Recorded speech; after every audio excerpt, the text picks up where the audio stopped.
ஒருங்கிணைந்த குழந்தை வளர்ச்சி பணிகள் திட்டம் மூலமாக திருச்சி மாவட்டம் உப்பிலியபுரம் ஊராட்சியில் உள்ள பச்சை பெருமாள்பட்டியில் தேசிய ஊட்டச்சத்து மாத விழா நடைபெற்றது.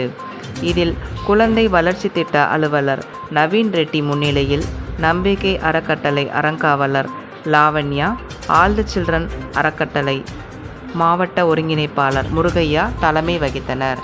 மேலும் நிகழ்ச்சியில் கர்ப்பிணி பெண்கள் மற்றும் தாய்மார்கள் கலந்து கொண்டனர். இவர்களுக்கான ஊட்டச்சத்து உணவு வகைகள், உணவு உட்கொள்ளும் வழிமுறைகளை பற்றி நம்பிக்கை அறக்கட்டளை லாவண்யா எடுத்துரைத்தார். மேலும் குழந்தை பிறந்த பிறகு குழந்தை பராமரிக்கும் விதம் பற்றியும், வளரும் குழந்தைகளின் பழக்க வழக்கம், நன்னடத்தை முறை பற்றியும் ஆல் தி சில்ட்ரன் அறக்கட்டளை மாவட்ட ஒருங்கிணைப்பாளர் முருகையா கூறினார்.